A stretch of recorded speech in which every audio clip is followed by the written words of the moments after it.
the obsidian gyre. A swirling, distorted disk of cosmic matter, it occupied the forward view screen, a nightmarish, ethereal bruise against the otherwise empty backdrop of the void. My shuttle, a cramped, utilitarian coffin designated Seeker 7, shook as it exited faster than light travel.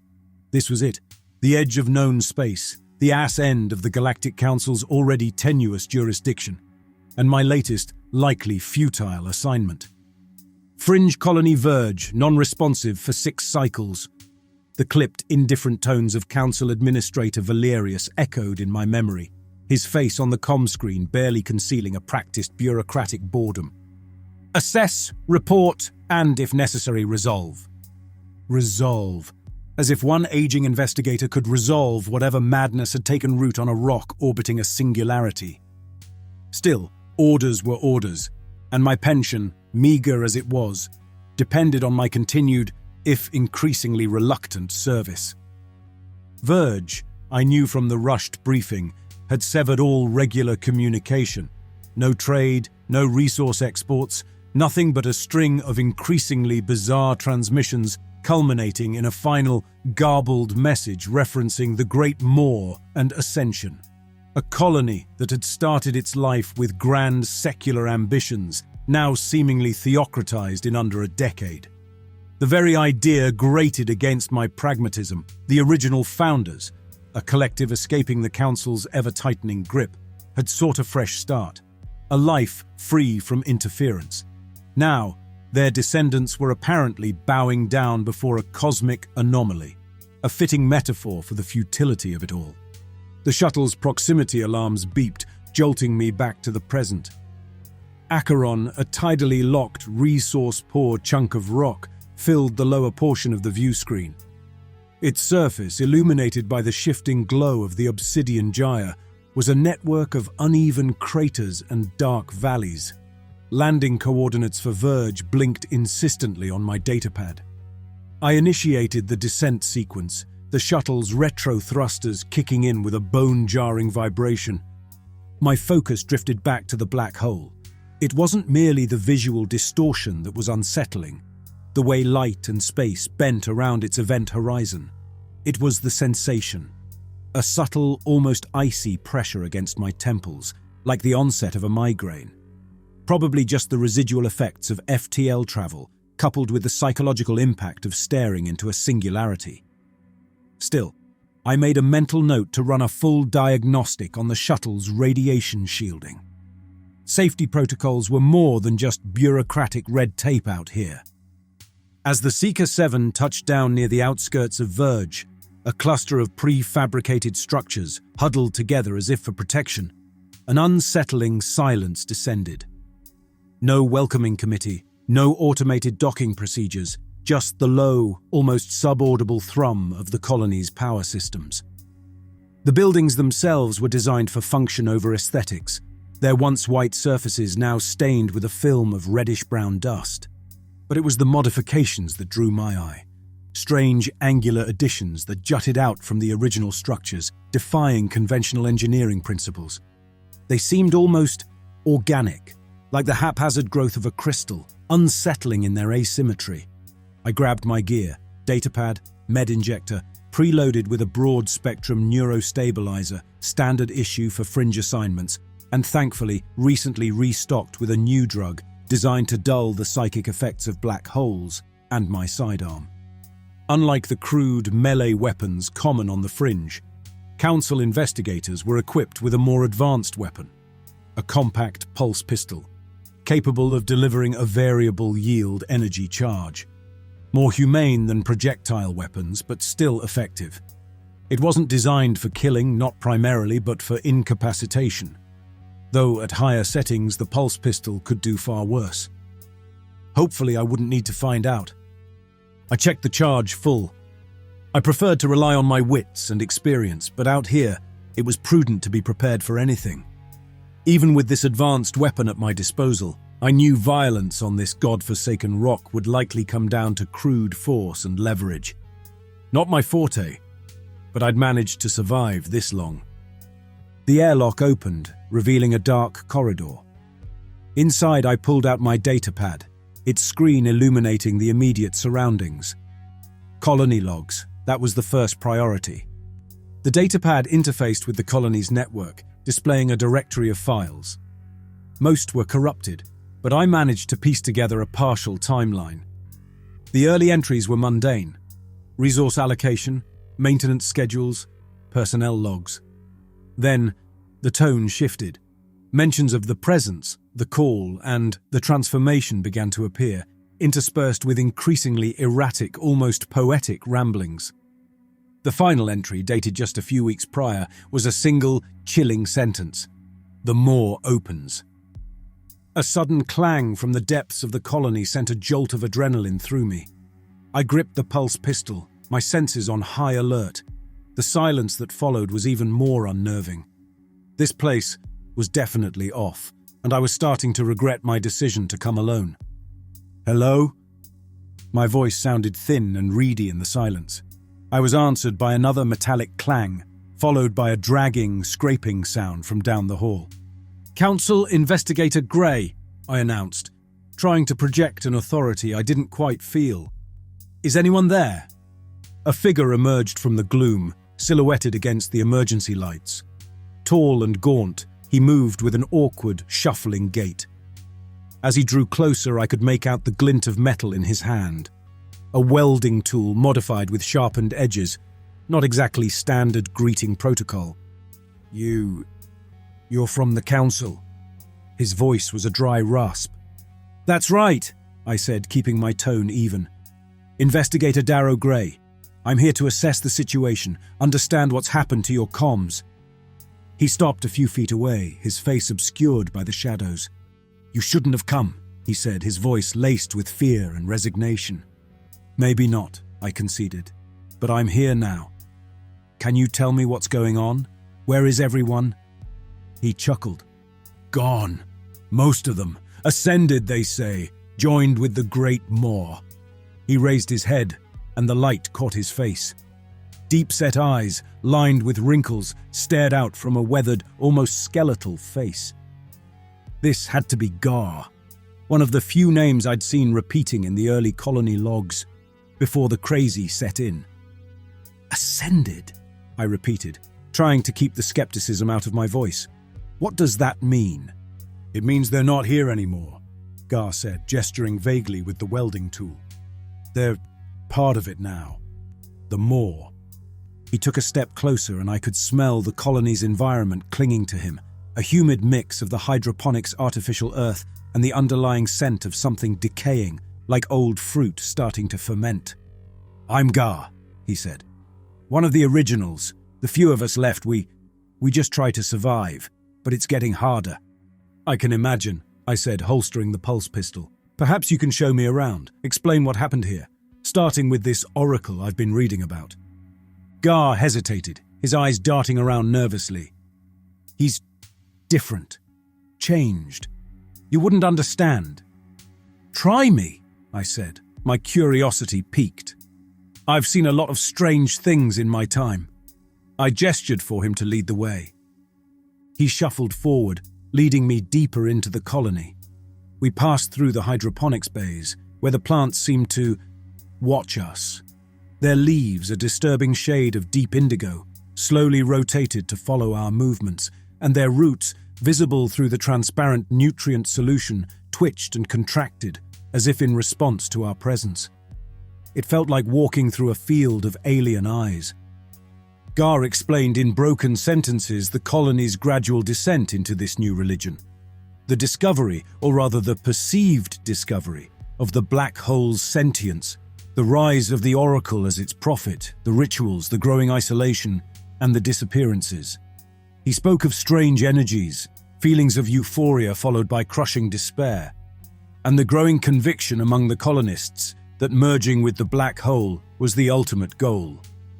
He, of course, did not partake. As we walked, my headaches got worse, accompanied by a growing sense of disorientation. I surreptitiously checked the radiation shielding readings on my datapad again. They were within acceptable limits, but I still felt uneasy. It felt like some unseen force was pressing down on me. Finally, We reached a sealed chamber at the heart of the colony. A heavy reinforced door barred our way. "This is it," Gar said. "The Oracle's chamber. I won't go in there. Not anymore." He looked at me, his eyes filled with fear and pity. "He's waiting for you. He said you would come. He said you were different." I felt a strange pull towards the chamber, a morbid curiosity that warred with my instincts for self-preservation. But I was here, and I needed answers. I reached for the door's control panel. "Stay here, Gar," I said, my voice surprisingly steady. "And thanks." He nodded, his eyes fixed on the floor. I input the code and the door opened, revealing a dimly lit space beyond. Taking a deep breath and administering one dose of the new medication, hoping for clarity, I stepped inside, leaving the relative safety of the corridor behind. The Oracle was waiting.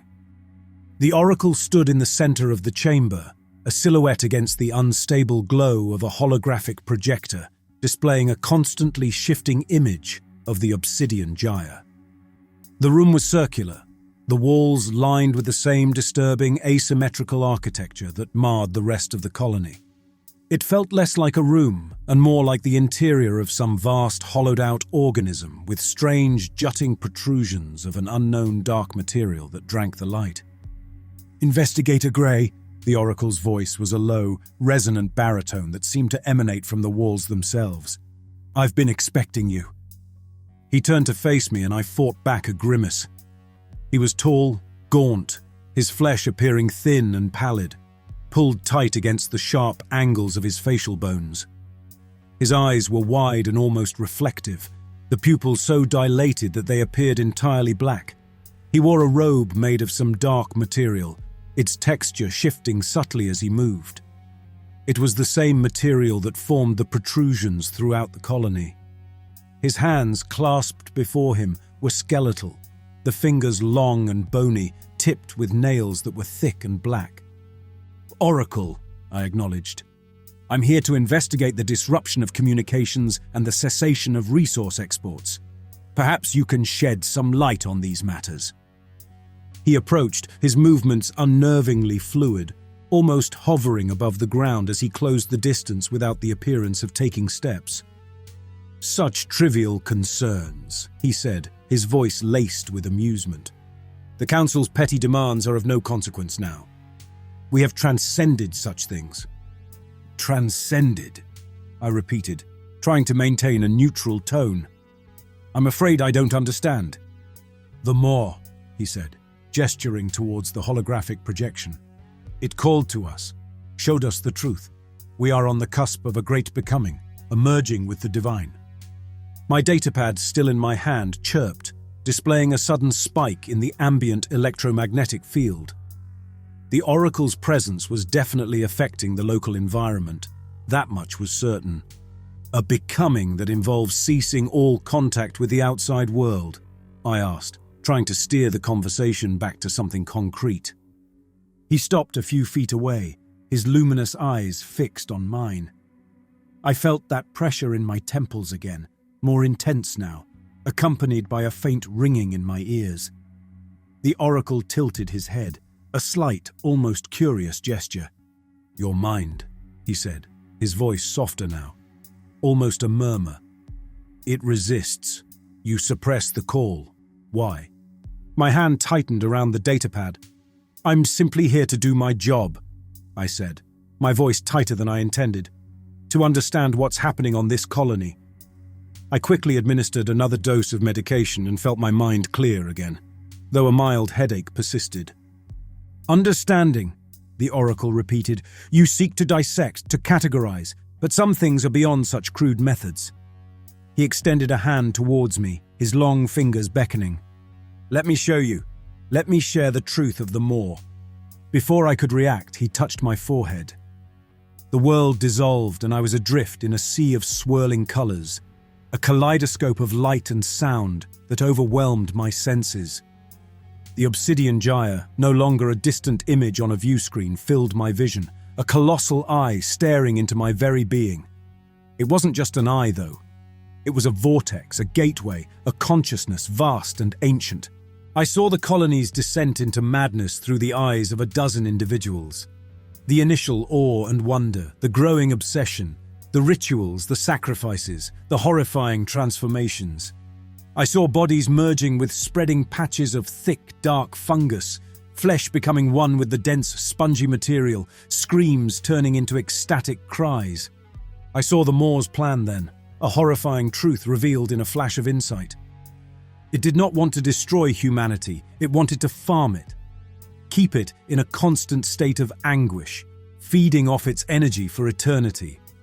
An endless cycle of suffering and despair, all for the benefit of a cosmic entity of unimaginable scale and power, operating on principles unknown to our species.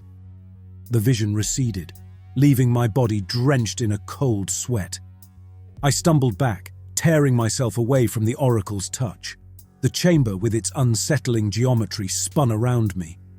My head was pounding, the ringing in my ears now a deafening roar. "You see now," the oracle said, his voice a distorted echo in the swirling chaos of my mind. "You understand. Join us, investigator. Embrace the ascension. Become one with the Moor." "You're insane," I managed to choke out. "This isn't transcendence. It's a trap. You're being consumed." "Zir," the oracle called out, ignoring my outburst. "Our guest needs further persuasion." A figure emerged from the deeper shadows at the far end. Zir, one of the oracle's most devoted followers. His movements were stiff and awkward as he approached. He held a thick, heavy-duty cable, likely used for towing or securing heavy equipment within the colony. The cable, several meters long, was wrapped around his right arm, the loose end fitted with a heavy, spiked metallic attachment that dragged along the floor, leaving scratches on the surface. "I understand your methods now," I said, raising my hands in a placating gesture while subtly activating my pulse pistol. "Influence, coercion, violence. Is that how your god operates?" Zir was close now, the cable held taut. I could see the distortions in his flesh, the way his skin shifted and changed, like the surface of thick oil. He was far along in the ascension process, his body already partially merged with the dark fungal material. "The Moor offers truth," Zir said, his voice a distorted, grating sound. "You reject its gift. You are a blasphemer." He swung the cable in a wide arc, the spiked attachment whistling through the air. I dropped to the floor, the heavy metal piece narrowly missing my head, the sheer force of it stirring the air around me. I brought up the pulse pistol, aiming for his center mass. He moved again, swinging the cable with surprising speed and ferocity for his altered state. I fired, a concentrated burst of energy impacting his chest. He stumbled back, a look of surprise on his face. The energy pulse, even at a low setting, was enough to disrupt his nervous system, sending him crashing to the floor, the cable clattering loudly beside him. The oracle observed me, his dark eyes betraying nothing. "Your efforts are wasted," he stated. "Struggle as you might, you cannot change what is to come." I maintained my aim with the pulse pistol, my finger firm on the trigger. "Perhaps, but I won't simply surrender to this. To you. I have a duty, an obligation to report what I've seen here." I needed to escape, to warn the council, however unlikely they were to believe me. This colony was lost, consumed by something beyond any threat I had encountered before. He smiled, a disturbing, inhuman expression. "And who would believe you, investigator? A lone, discredited agent babbling about a sentient black hole? You will be dismissed as a madman, another victim of the Fringe's harsh realities." The chamber felt distorted, the unsettling architecture on the walls shifting, like the surface of a gently disturbed pond. My head was pounding, the hallucinations returning with a vengeance. I could see fleeting images of the colony, of the colonists, their bodies merging with the dark, dense, spongy fungus spreading throughout Verge, their screams echoing in the void. "Run, Grey," the oracle said, his voice taking on a sudden urgency. "Run and pray your council masters never learn the truth, for if they do, they will come here in force, and they will bring fire and death." He paused. "And the Moor will feast on their terror." I backed away, keeping the pulse pistol trained on the oracle. He made no move to stop me. He simply stood there, watching me, his dark, almost reflective eyes fixed on mine.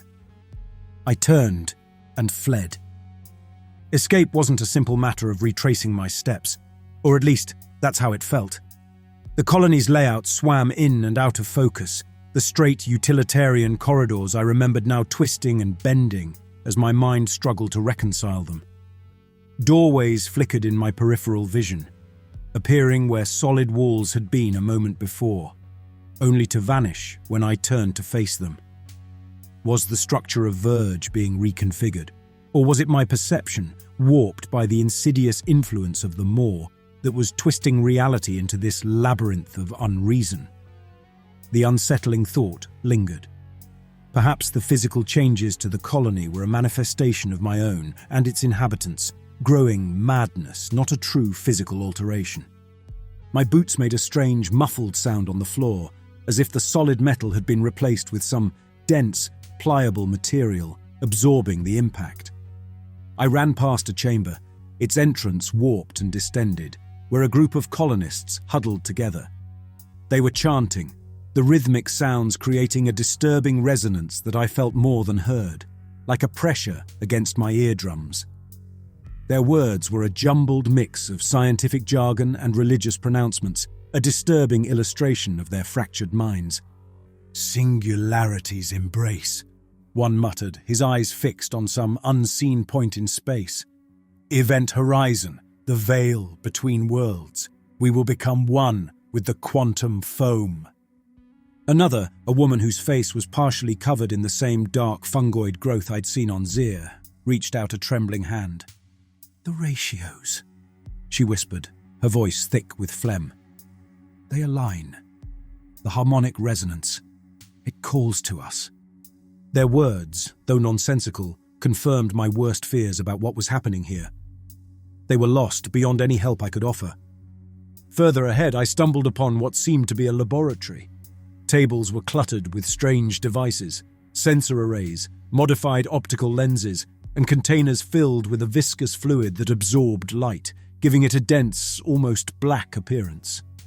The surface of the fluid was completely still, yet it seemed to subtly undulate, as though something was moving just beneath the surface, not quite visible to the naked eye. In the center of the room, a human form lay strapped to a metal table, its body covered in a network of wires and tubes. The individual's chest was covered in the thick black fungus. A datapad lay discarded on a nearby table. I grabbed it, hoping for some insight into what kind of experiments they had been conducting here. The files were full of technical data interspersed with the same quasi-religious ramblings I'd heard from the other colonists. But one entry caught my eye. Phase 3 trials initiated. Subject Alpha exhibiting desired symbiotic integration. Neural pathways aligned with the EM fluctuations. Consciousness expansion confirmed. Subject reports direct communion with the entity. Entity?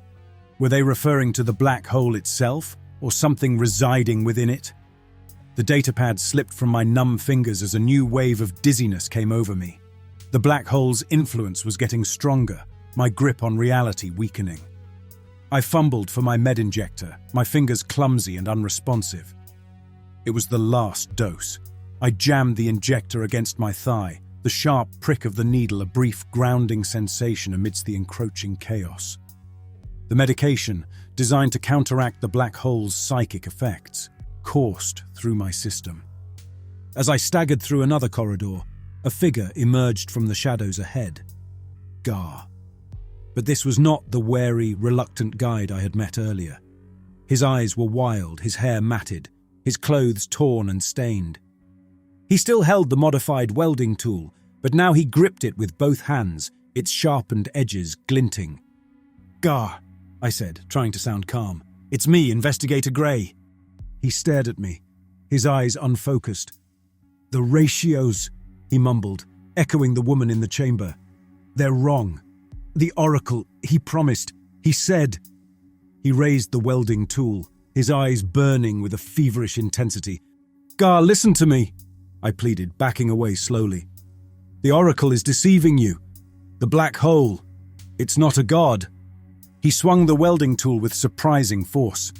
I ducked, the sharpened edges whistling past my ear, close enough for me to feel the displacement of air. He was beyond reason, lost to the same madness that had consumed the others. I had no choice. I drew my pulse pistol. "God, don't make me do this!" I said, my voice cracking. He attacked again, his movements erratic but determined, swinging the tool in wide, dangerous arcs. I fired, a quick, low-powered burst. The energy bolt struck him in the leg, and he crumpled to the floor with a cry, clutching his thigh.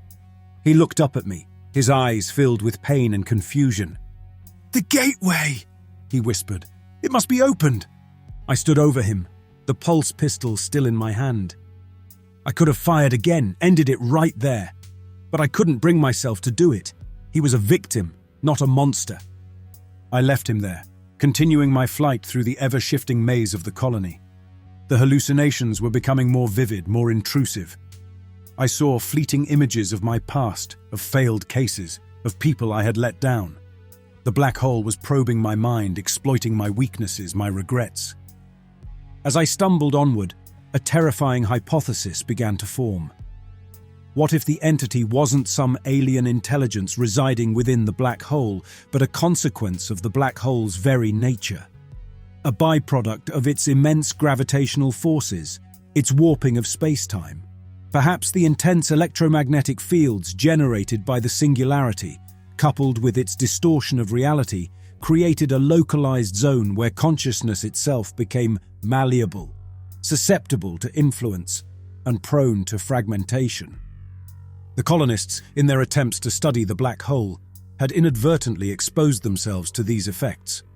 Their minds, already isolated and under stress, had fractured, creating a feedback loop of delusion and madness. The Oracle, perhaps the most sensitive among them, had become a focal point, a conduit for this chaotic energy. His pronouncements, amplified by the black hole's influence, had spread like a contagion, infecting the rest of the colony. The ascension was not a merging with a god, but a disintegration of the self, a breakdown of individual consciousness into a collective chaotic stream of thought, driven by the primal forces at play around a singularity. This was not a supernatural phenomenon, but a terrifying scientific one, a consequence of humanity's hubris, our ceaseless drive to explore the unknown. The intense electromagnetic fields and gravitational forces emanating from the black hole were not just warping space-time, but also impacting matter at a fundamental level. The colonists' attempts to study these effects had inadvertently exposed them to an environment where the very building blocks of reality were unstable. The black fungus was a terrifying example of this instability. It wasn't simply a product of their psychosis, but a physical manifestation of the distorted reality. It was likely a form of extremophile mold, native to Acheron, that had been radically altered by the black hole's influence. Its growth was accelerated, its structure warped, and its very composition changed. It was now capable of assimilating organic and inorganic matter, breaking it down and restructuring it, explaining how it had begun to integrate itself with both the colonists' bodies and the colony's structure. The ascension was, in a horrifying way, a literal merging with this altered form of matter, a disintegration of the human form into a new chaotic biological structure, driven by the distorted energies of the black hole. The unsettling geometries of the colony, the strange devices in the laboratory, they were all attempts by the increasingly deranged minds of the colonists to understand and even control this process, to become one with the divine chaos. They had become unwitting participants in a cosmic experiment, their bodies and minds the test subjects. I'd seen enough. The ascension was not a merging with a god, but a disintegration, a horrifying surrender to the chaotic forces at play around the black hole. The colonists were lost, their minds fragmented, their bodies being consumed and reshaped by the very fabric of this distorted reality. Staying any longer would only mean succumbing to the same fate. My duty was to report, to warn the council, however futile that might prove to be. The shuttle lifted off, the ravaged colony of Verge shrinking beneath me. I punched in the coordinates for the nearest jump point, my hands moving automatically. As I steered the shuttle away from Acheron, I sped one last glance at the obsidian gyre. It hung in the void, a swirling vortex of cosmic energy, a dark, silent anomaly at the edge of explored space, its true nature still unknown. I engaged the FTL drive, leaving the system behind, but the psychic pressure, the insidious influence of the black hole, lingered, a phantom limb of the soul. Back within the Council's jurisdiction, the familiar view of a regulated star system and the predictable routines of a central way station were a balm to my frayed nerves. I had a duty, a responsibility to report what I had seen, but the words felt inadequate. How could I explain the truth of the obsidian gyre, the horror of its influence, to a council mired in bureaucracy and political maneuvering? They would dismiss me as a madman, another casualty of the fringe, my warnings lost in a sea of endless reports and statistical anomalies. No, I needed a different approach, something they could understand, something that would force them to act. Fear, I realized, was a powerful motivator, and the Council, for all its flaws, understood the threat of a weaponized contagion. The fabrication came to me in a feverish, sleepless night, fueled by neurostimulants and the lingering echoes of the black hole in my mind. I crafted a report that was both meticulous and misleading, a careful blend of fact and fiction. I described the colony's descent into madness, the unsettling modifications to their habitat, the deranged pronouncements of the Oracle, and, most importantly, the altered fungal matter. I presented it not as a byproduct of a singularity's influence on reality, but as a highly contagious, genetically engineered bioweapon, developed by the colony in a misguided attempt to enhance human capabilities. I detailed its rapid growth, its ability to assimilate both organic and inorganic matter, its potential for airborne transmission, and its devastating effects on the human nervous system. I omitted any mention of consciousness manipulation, of the entity, of the ascension process. I painted a picture of a contained threat, a local outbreak, but one with the potential to spread if not dealt with swiftly and decisively. I made sure to recover some samples from the colony before I left. Physical evidence would be essential in solidifying my narrative and ensuring the Council took appropriate action. The Council hearing was a tense affair. Administrator Valerius, his face even more impassive than usual, presided over the proceedings. I presented my report, the fabricated narrative flowing smoothly from my lips. I displayed the sensor readings, the images of the altered colony, the samples of the fungal matter contained within secure, transparent cases, emphasizing the urgency of the situation. The council members, hardened bureaucrats and seasoned politicians, listened with skepticism. But the physical evidence, the tangible threat of the bioweapon, swayed them. They questioned me, probing for weaknesses in my story, but I held firm, my fabricated narrative unwavering. I saw the fear in their eyes, the primal fear of contagion, of a threat they could not control. Finally, after hours of deliberation, the verdict came. The council, convinced by the fabricated evidence and the perceived immediacy of the threat, voted to impose a complete communications blackout on the Acheron system. They dispatched a military detachment, not to investigate, but to enforce a strict blockade, with orders to destroy any vessel attempting to leave the system. Acheron would become a ghost system, a quarantined zone, its secrets buried under a veil of fear and misinformation. The decision brought a wave of relief. I had succeeded in protecting humanity, at least for now, from the immediate danger. But the truth of the obsidian gyre, the terrifying reality of its influence, remained hidden, a festering secret known only to me. I was summoned to Valerius's office after the hearing.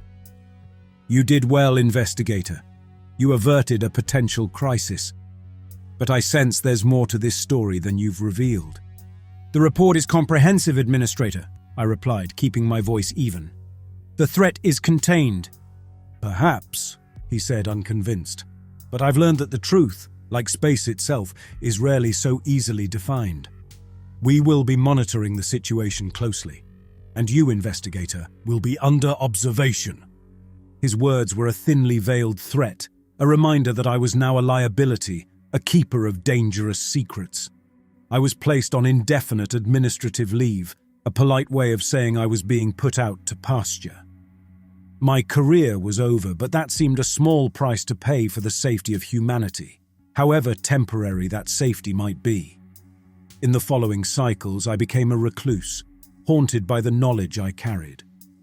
The medication I had started taking on Verge to counter the black hole's influence became a permanent necessity, dulling the lingering psychic echoes, the fragmented memories, the unsettling visions. I lived a quiet life on a backwater planet far from the core worlds, my days spent sifting through the limited data I had managed to gather, searching for answers that eluded me. The blockade around Acheron held, but it was a fragile solution, a temporary measure. The true nature of the black hole's influence remained unknown, its potential to spread through other means, through long-range spores carried on stellar winds, or through unforeseen gravitational interactions, a constant worry. The Oracle's final warning, his chilling prophecy of the Council's arrival bringing fire and death, echoed in my mind. Had I, in my attempt to protect humanity, simply delayed the inevitable? Had I inadvertently drawn even more attention to the Obsidian Gyre, setting in motion a chain of events that would ultimately lead to a far greater catastrophe? These questions plagued me, turning my waking hours into a torment of doubt and uncertainty. The seed of deception I had planted had taken root, blossoming into a bitter fruit. I had saved humanity from a perceived threat, but in doing so, I had buried a greater, more insidious danger, a danger that I alone understood. And as the cycles turned and the galaxy moved on, I was left to wonder if the silence around Acheron was a prelude to a new, more terrible dawn. A dawn where the Obsidian Gyre would finally make its presence truly known, not as a bioweapon, but as something far more ancient, powerful, and utterly terrifying. The burden of that knowledge, the weight of that terrible secret, was a heavy price to pay for survival, a price I would carry until my dying day.